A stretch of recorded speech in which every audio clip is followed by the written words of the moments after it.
Hello, class. Yes, hello. So, daw kay kugnaw sa pasensyain na lang ninyo, no? So, wait lang. I'll just set up this. Okay, so here. Okay, so here we are with our first topic in the first unit, the self-aid various perspectives. So basically, we will be talking about the philosophical perspective about the self. So you will be introduced with some familiar people in the discipline of philosophy and how they contributed to the development of some definitions about the self. Okay, so the self, as we all know, is quite complex. No, dagan ka siyang meaning. It's really hard to define, and that even though the self is considered to be, or a person is considered to be as dynamic, or the personality of individual is dynamic, or the self is considered to be as dynamic, in this subject, we will try to answer the question as well, or in this topic, rather, we'll try to answer what makes us the same person over time, di ay? Diba? So, diba, when we are asked the question, who are you? Kinsa bang ko? Who am I? Diba? What how do we usually answer that? Diba? We answer that through our names, age, where we live, who are we living with.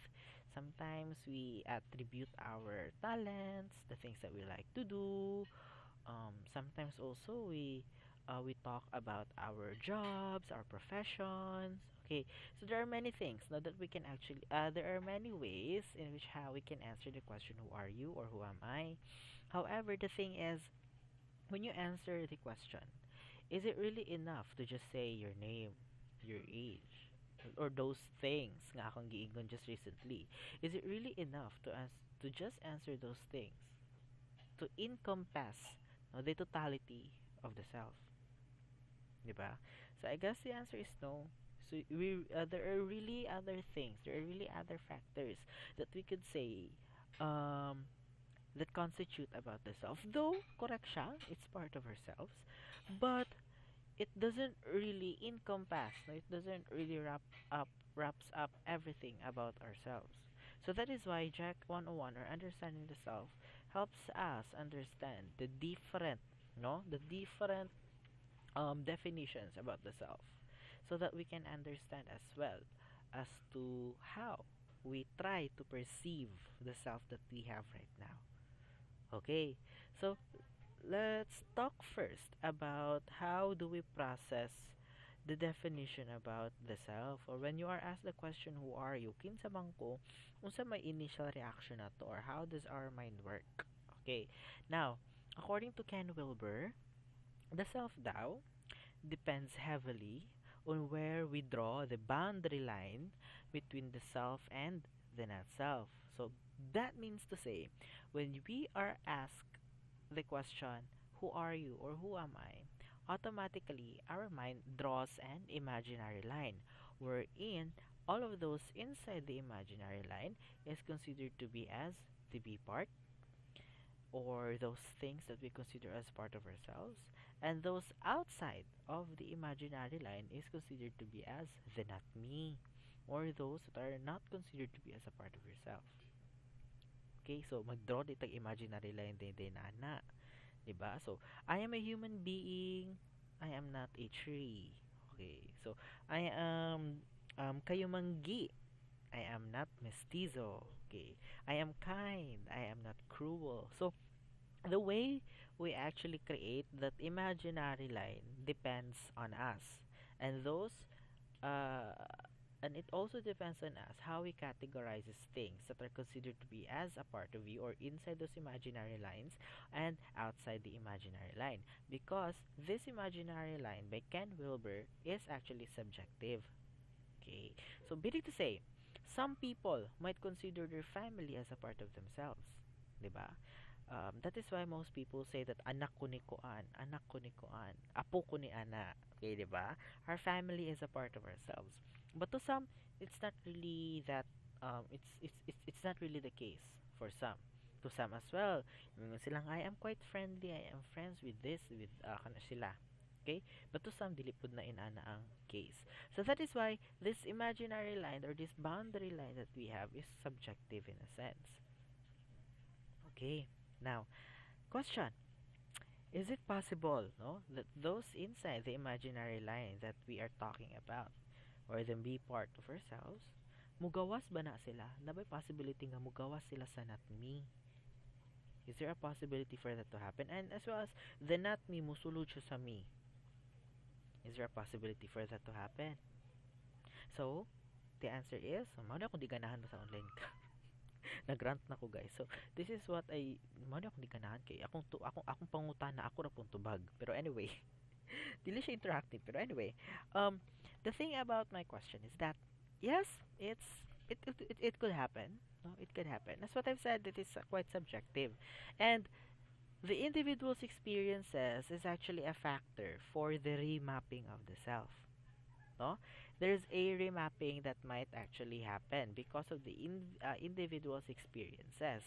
For example, an individual is initially very close or very connected with his or her family, but then something unpleasant happened wherein ang iyang pamilya gitakwil siya, no? Naging mga inana, no? Something's happened and then gitakwil siya sa iya ang pamilya. So basically, he or she grew or that kid grew independently without his parents because of what happened sa iya, ha? So, initially, part yun sa iya ang self unta, happy siya with his or her family. But then due to the experiences that he or she had, bad experiences, unpleasant experiences, he came to realize that ano pala pa man ako compare sa ako ah. All of my successes because of me, dili because of them.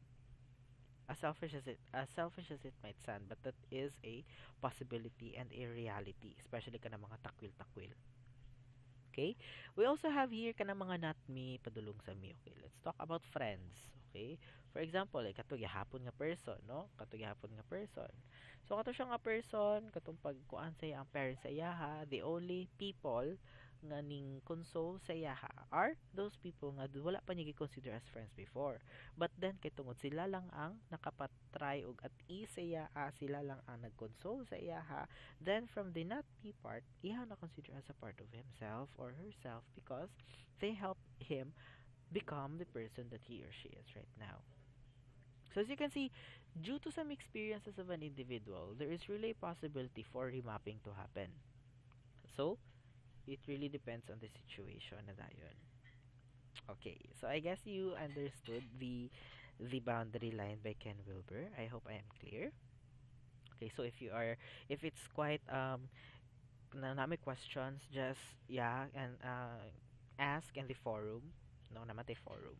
Okay, so moving on to Aristotle. So Aristotle, according to him, is that the human being is both the body and the soul, and that the soul cannot be separated from the body. Meaning to say, an individual is both the body, or a human being is both the body and the soul. Although separate entities sila, they reside in a single capsule, which is the human body, and that they cannot be separated. Now, ano naman ay picture ni Damgo na noon? Naman ay picture ni Dambo na hubog, sir. Okay. Now, as you can see, kana bitaw mga instances bitaw. Kana bitaw mga instances bitaw nga makaingon ta nga. Example, gayar mo, ana kay hubog-hubog, ana din. Nahubog ka, nayar, ana, nahubog ka. And then, you seem to be doing things. And then, pagka hubog kay ka, nakatulog ka, pagkaugma, natingalan lang kay mga friends, huy, kiat ka, ano, diligid ikaw. Kana may nana bitaw nga mga instances. So, basically, makaingon ka nga, ha? Ikaw as a person, ha, inana de ko mag-in-English de ko agbugo makikog English, mag-in-English de ko ba sa hubog ko? So, the question there is that, is it actually your soul? Is it actually another part of you that is doing the things and it is not you actually? Okay, so you have there that kind of questions, but later on we will also encounter this again, and it is much more clearer kani mo gud siya kay medyo kuan si to gani spiritual in a sense kani ay soul, no, kato siya. Let's talk about that in a mental level as we go through our discussion, no? So kuan na siya top how, no? So we'll talk about that. Okay, so yeah, though Ken Wilber and Aristotle are just the initial persons in this um discussion on this topic. Now let's move on to the different philosophers' eyes, or how the different philosophers actually perceive the definition about the self. Okay, so we have here Plato. According to Plato, Human life, Tao, or existence, is essentially a struggle between reason and desire, and that a struggle that reason ought and needs to be win. So basically, in order for you to have a functional self, your reason must ought to win in the battle between the reason and your desire. Okay, so functional. In order to become a functional individual, you have to have reason. Unsa day reason? Unsa day desire? Reason is the higher part of the human being, and desires are the lower part that constitutes the primitive, irrational, and chaotic level. Okay, nakulangan siya, no?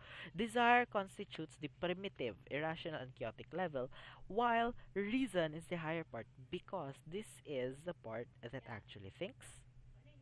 This is the rational part of ourself. This is the thinking part of ourself. This part of the self actually knows the reality. Meaning to say, reason gives us the intellect for us to become rational individuals.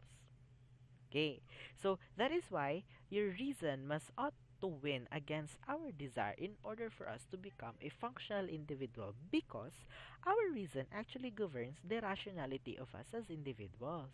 Now, see, since desires is the primitive, irrational, and the chaotic level, if ever, for example, maghatid lang akong example. Example, someone actually did something bad to you and you really have this desire to actually get back on that person.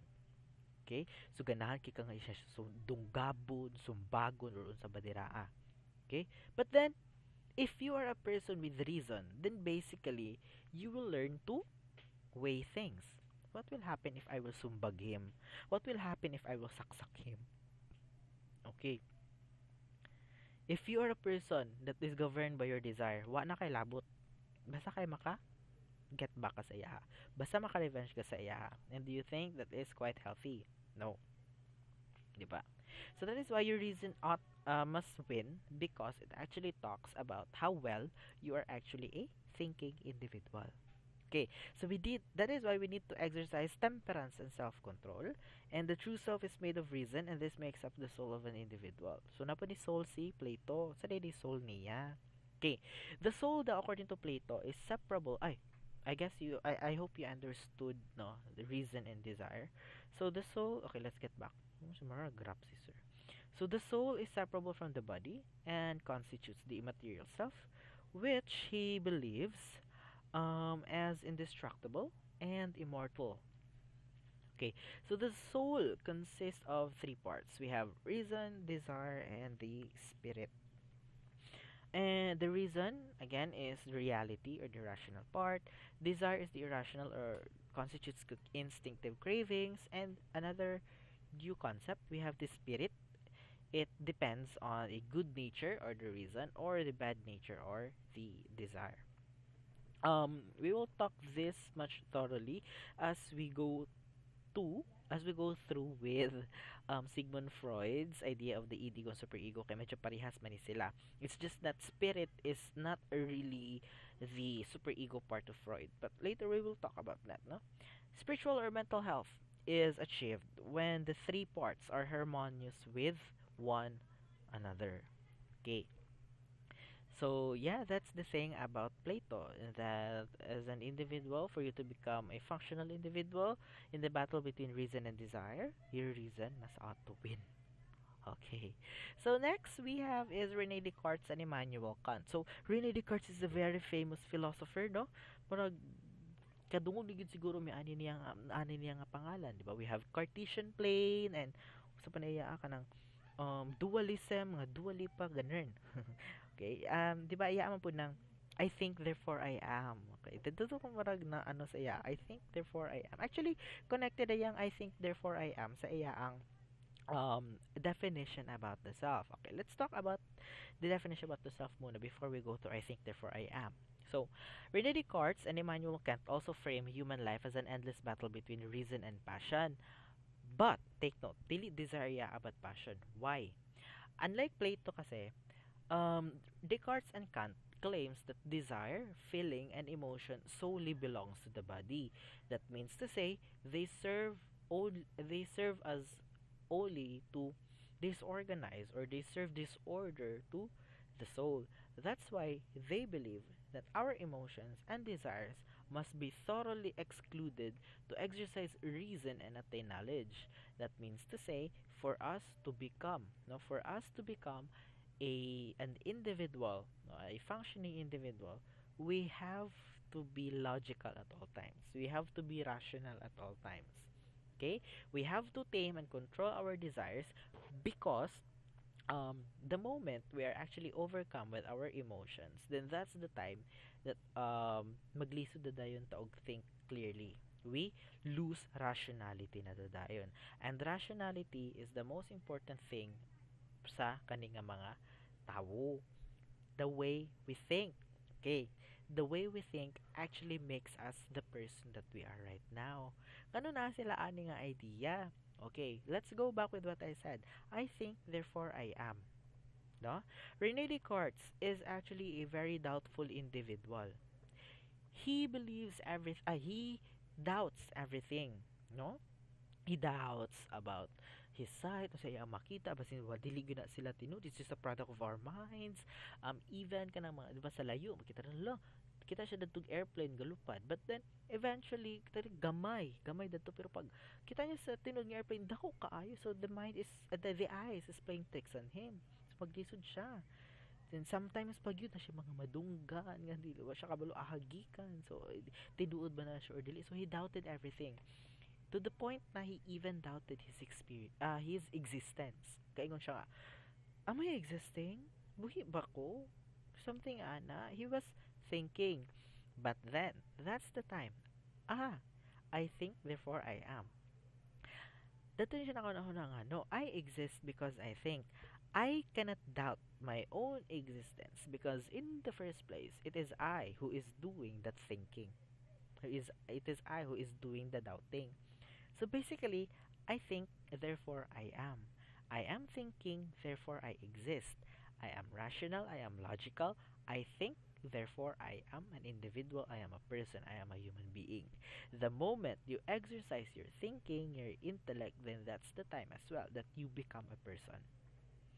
So that is why our reason must be the winner and not the desire.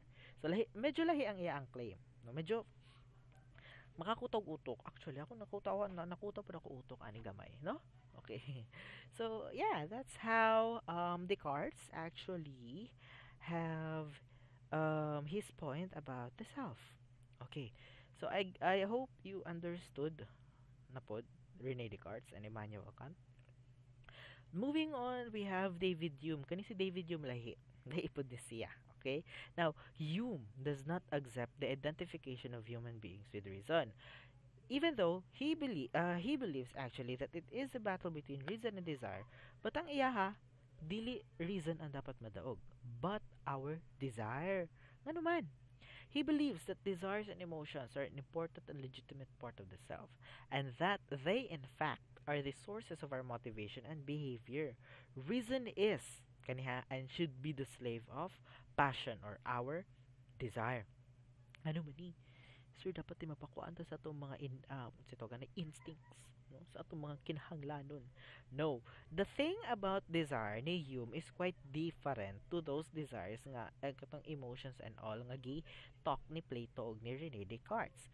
The way Hume actually defines desire here is more about motivation. For example, 'di ba? We are actually at school because of something that we want to do or something that we want to have. We are working because of something that we want to achieve. For example, I want to become rich. That desire of B wanting to become rich is actually the root of everything that I am doing right now. 'Di ba? I went to school every day because I want to get rich. I try to pass all of my exams and graduate with flying colors because I want to get a job, a decent job so that I will become rich. Those things that I actually did or we are actually doing right now is because of the reason, no? This is according to the reason mao niyang imo ang buhaton para ma-achieve ang imuhang desire. Basically, everything that our reason is doing is because of our desires. So basically, that is why reason is the slave of our desire, because kung wala atong desire, walay himuon si reason. Teng. Okay, so I hope wala na mo galibog. So yeah, na point actually si David Hume, no? So asa naman among salidan ay sidean ani sir? Si David Hume, si Plato, or si Rene Descartes? That is why we have different, no, the perspectives of the self in the philosophy, in the discipline of philosophy pagod is quite ano siya range. So that is why this is quite interesting. It really depends on you as to kinsa sila ang inyong ganahan nga sidean. Okay? So let's try to recap, no? Plato, according to him, human existence is a battle between reason and desire, and that reason must ought to win. David Hume, no, Rene Descartes and Immanuel Kant, according to him as well, it is a battle between reason and passion, and that reason must ought to win, and that desire must be disregarded because it only destructs the soul of an individual. David Hume, on the other hand, believes that it is also a battle between reason and desire, but desire is the winner.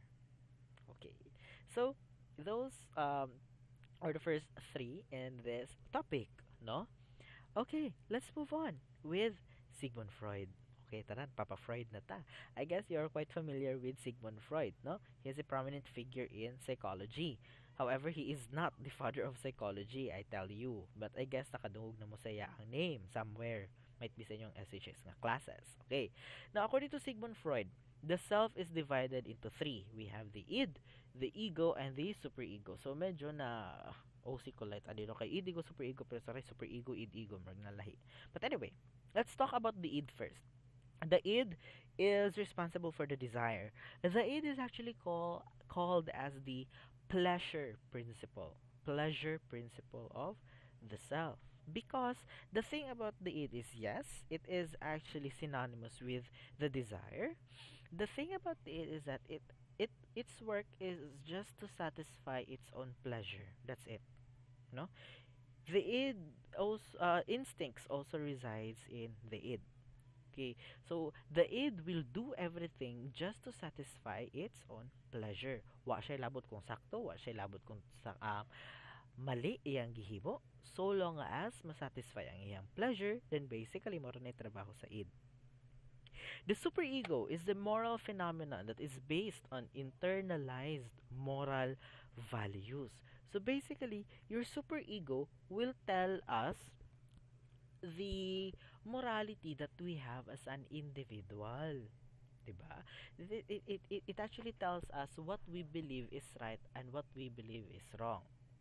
Okay, so that is the superego. Now, ego is the equivalent of reason. That means to say, your ego knows the reality. Okay?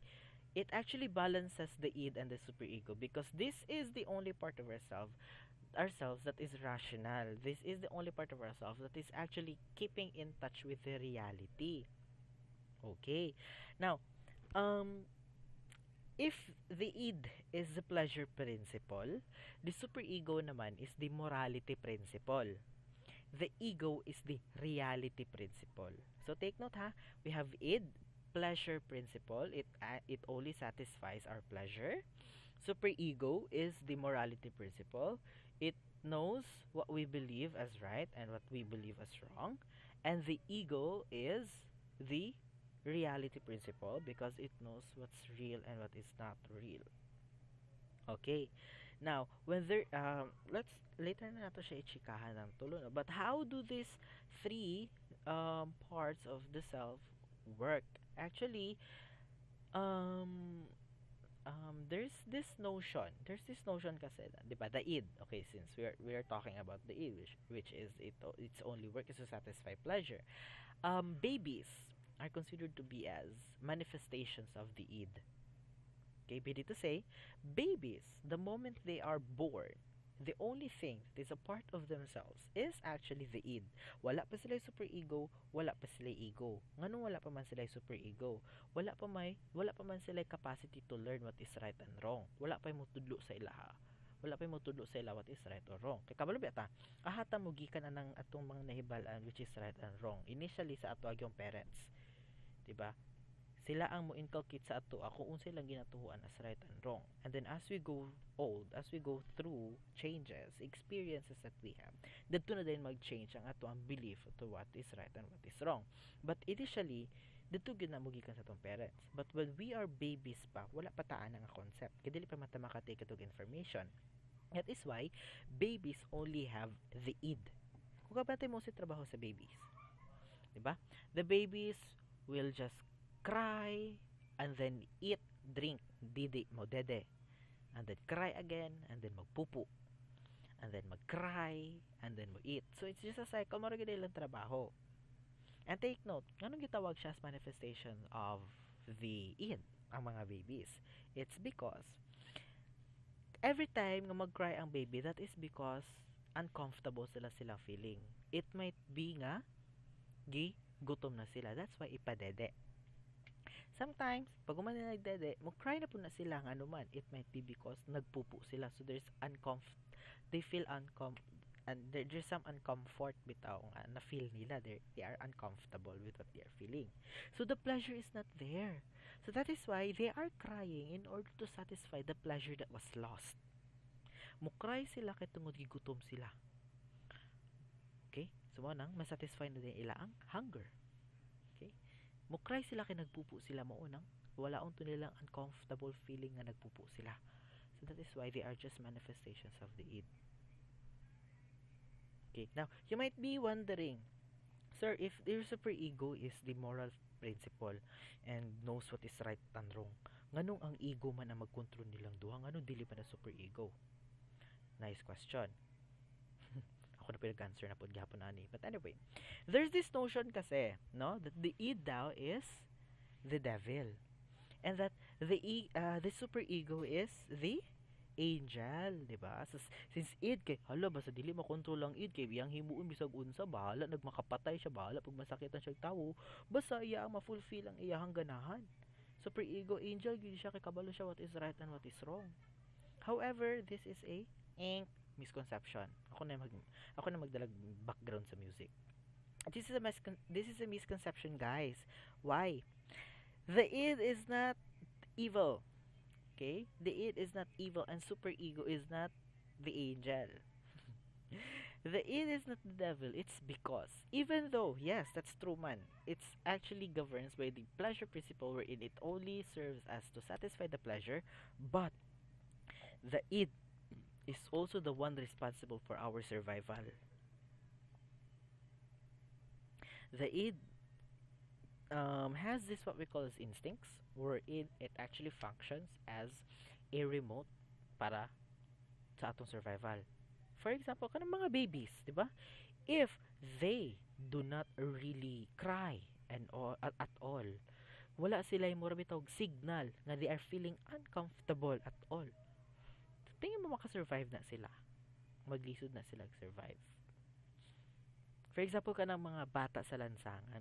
I'm not romanticizing this. I'm just giving some example. Kanang mga bata sa lansangan, kanang mga walay balay, kanang mga walay kwarta, kanang gutom kaayo. Diba? Their id is actually the one controlling them. If we are to follow Sigmund Freud, mangawat na lang na sila bread or unsa ila ang makaon to satisfy their hunger. Even though that is right, what they are doing is right. But what they are doing is for their own survival. And who are makaingon ba ta nga totally bad but yes, what they did was bad, but this is only for them to survive. That is why dili gyud ingon nga evil gyud ang id. Okay? Because it actually pushes us to do the things that we need to do in order for us to survive.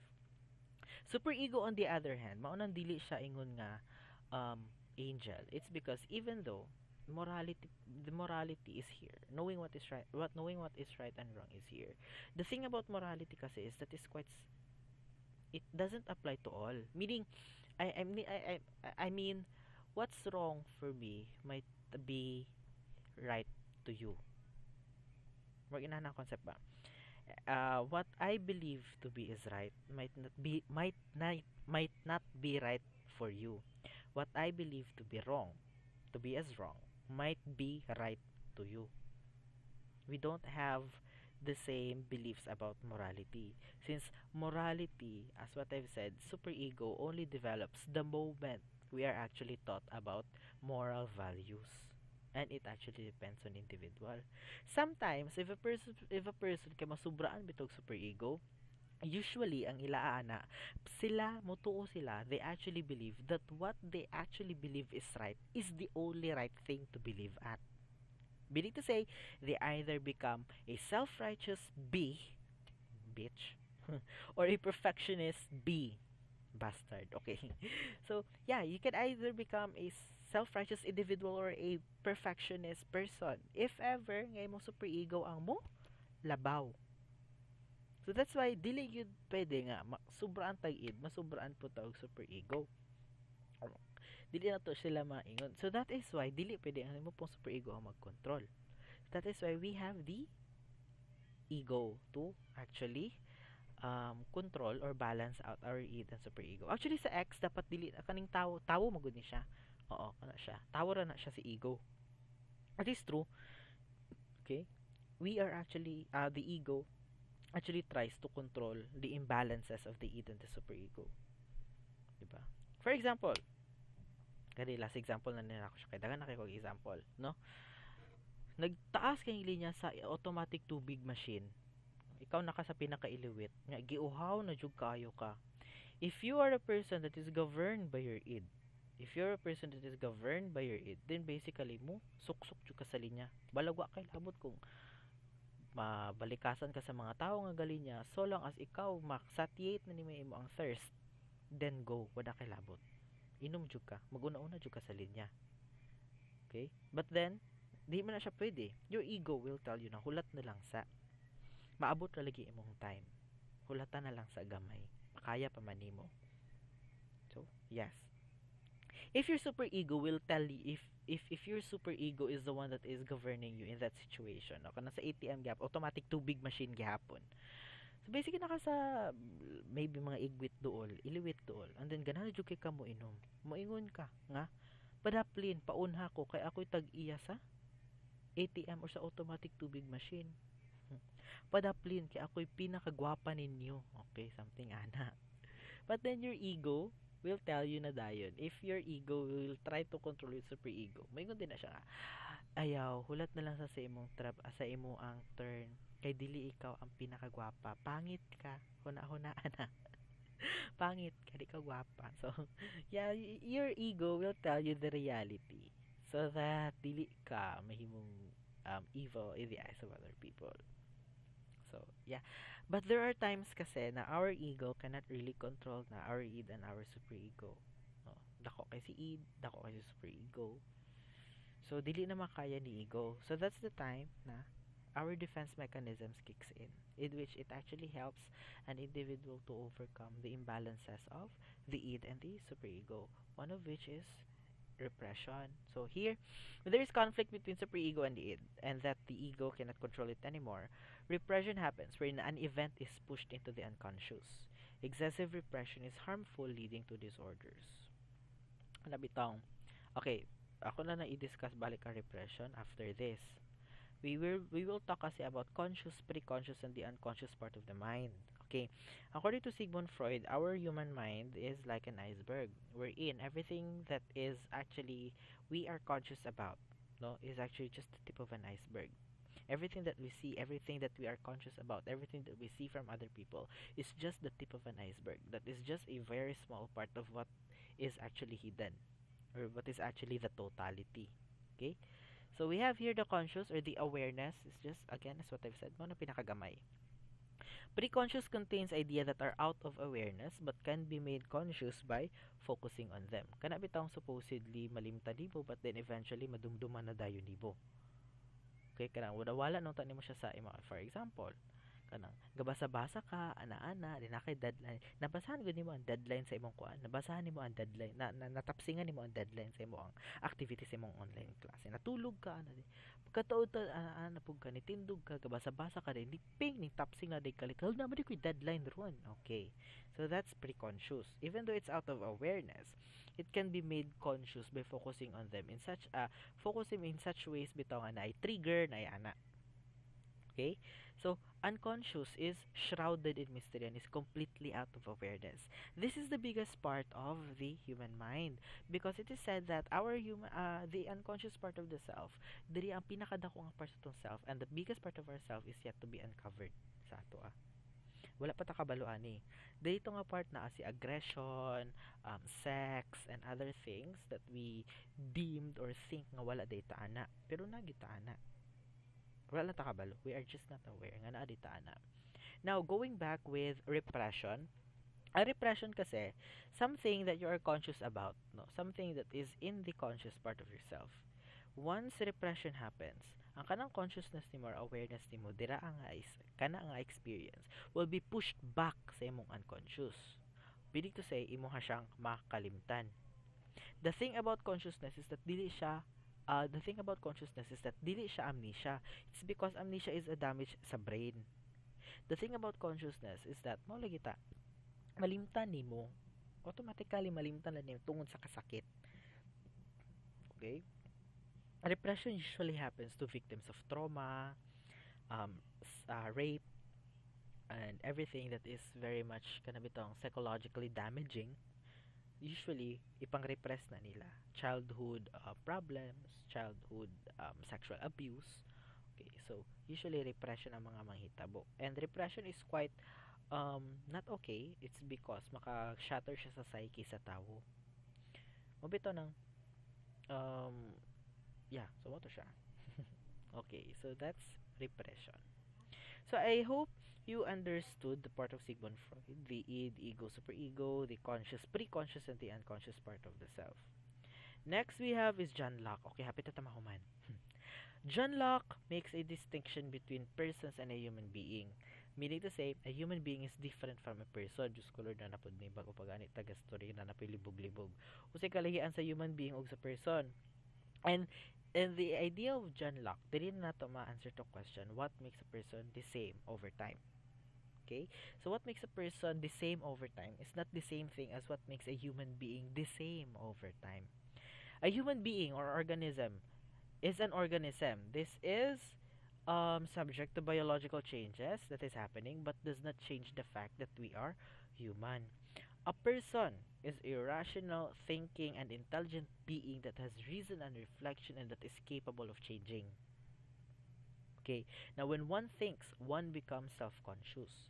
An individual can be the same person despite significant bodily changes as long as there is continuity in memory. Okay, balik na punta. But let's talk about the difference between human beings and persons. According to John Locke, a human being daw is something that is actually biological in a sense. Meaning to say, if you are born as a male, then you will die as a male, then you are a human being. Okay? You are a woman, you will die as a woman, you are a human being. Now, if, for example, ako, no, I will try to have sex change. I will try to become a transgender. I will try to become a transsexual. Okay? I try to become something like that. The part of it that is a human being, kung mamatay ko, I am a male if I consider to be as a human being. However, since I am subject to change, since I am adaptable to change, since I am an intelligent being, I know what I am thinking, I am rational, then basically I am a person. Mura na gud na siya. If a human being is like planting an acacia seed in the soil, planting a mango seed in the soil, and then the mango seed will grow into mango tree, and then it will bear mango fruit. That's a human being. You cannot change that. A person, on the other hand, is when you plant a mango seed, it will grow into a mango fruit. It will grow into a mango tree. But then because of some experiences, injection, nagbunga siya og durian. Okay, nagets? The thing about John Locke kasi is that John Locke believes in tabula rasa, no? Tabula rasa or blank slate. Meaning to say, we are products of our experiences. We are not just ano bitaw, wala ta naka program. We are not pre-programmed. We are not programmed nga in-ani na tadaan. We are results or we are products of our experiences. There is no such thing as natural talent when it comes to dancing, singing. It is a product of practice and all of those things. That is why for you to become a person, you have to be subject to changes of the environment. And the only way that you can adapt to changes is for you to become a rational individual. For you to become a rational individual, you have to become self-conscious. When one thinks, when one is rational, you can become self-conscious. And that's the time that you will become a person. Okay. So, yeah, that's the difference between human beings, biologically speaking na siya. Persons is quite adaptable to change in a sense. Okay, let's go back here. An individual can be the same person despite significantly bodily changes as long as there's continuity in memory. So the important thing for a person to be the same person over time is the concept of memory. Karon.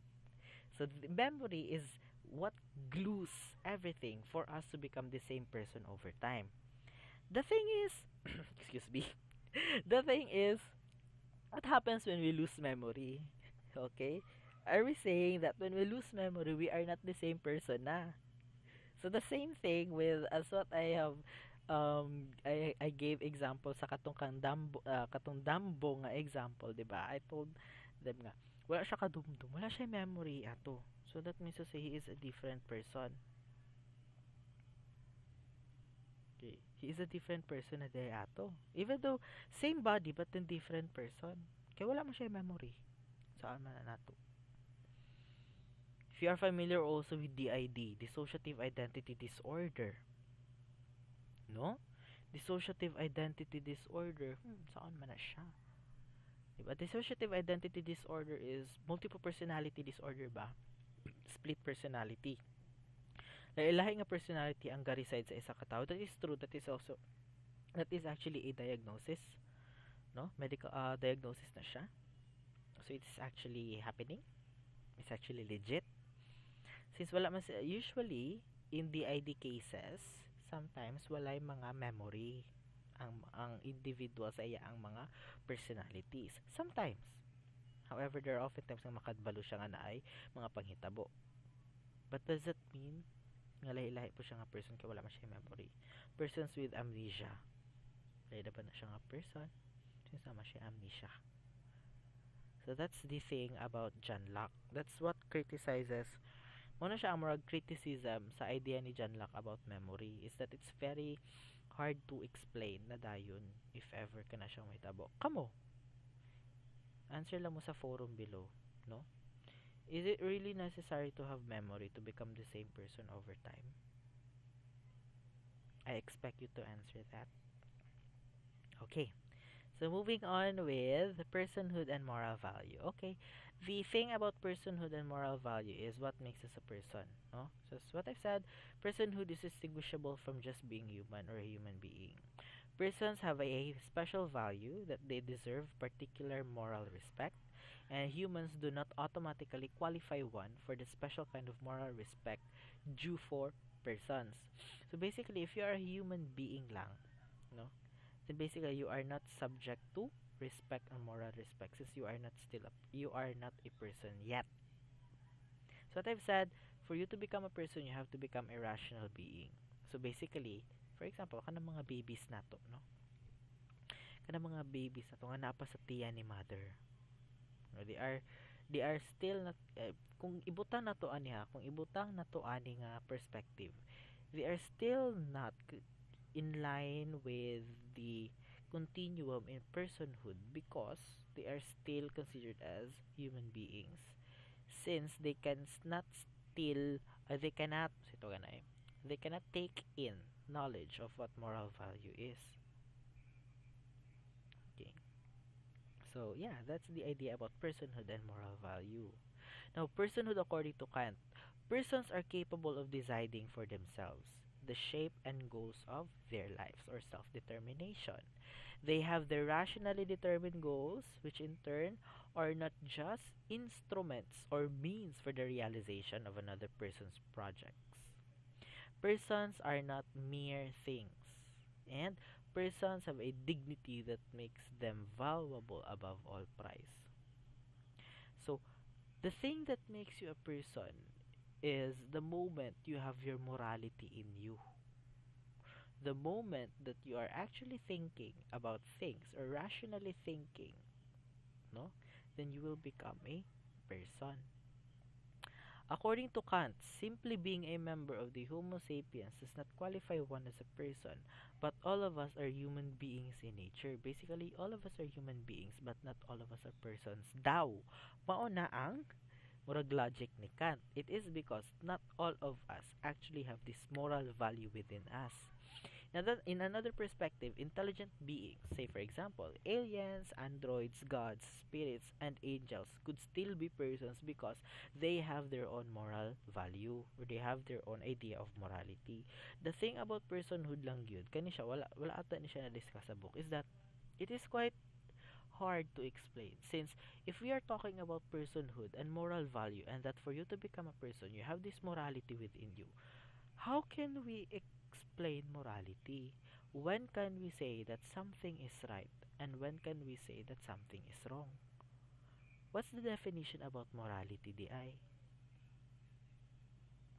I hope you guys will contribute to the forum sa atong klase on when can we say that something is right and when can we say that something is wrong? When can? How can we define morality? Okay. So yeah. And Ken Wilber on identification and mapping the self from skin to universe. But we have discussed about remapping of the self. So, Ken Wilber also have an extension, dili lang sa self to another self, but also even to the universe. We can extend the remapping of ourselves to the universe. So the persona is a narrowed self-image, while the shadow is the unwanted part that the person hides. We will talk about this when we go to the psychological perspective. According to Ken Wilber, persons can remap their souls and may discover them in territories they never thought possible, attainable, or even desirable. The self identity is to include the entire universe with all worlds, high or low, sacred or profane. A unity consciousness, cosmic consciousness, or religious experience, and one harmonious whole where there is no more outside or inside, and so nowhere to draw the line. In some religion, in Buddhist, Hinduism nga religion, di ba, there are actually kanang concept of self-enlightenment. Okay, wherein they are connected with the world. They are not just connected with themselves, but they are also connected with the world. Cosmic consciousness, religious experiences.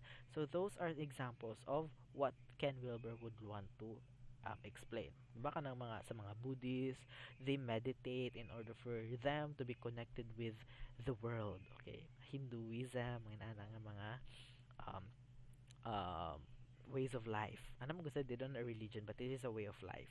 Okay. So, transpersonal phenomenons, simplest instance is the ESP or extrasensory perception, power money, no? Precognition, clairvoyance, okay. Not to be mixed with unity consciousness where the person's identity is with all or everything. And in transpersonal experiences, person's identity does not expand to the whole, but it does expand or extend beyond the skin boundary of the organism. The thing about transpersonal experiences is that even though it is not quite the same with connecting with the whole or the or the universe itself, but in transpersonal experiences kasi kana bitang murag you go outside with your body, no, skin boundary of the organism kanang astral projection, may mo tuo silang kinumbrani. Okay?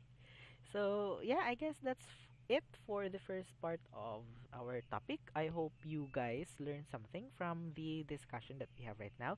If you have questions, you can actually post or you can actually ask in the forum below so that I can address it, and also your classmates, if they have thoughts about it or insights about your questions, then they can also address it in the forum.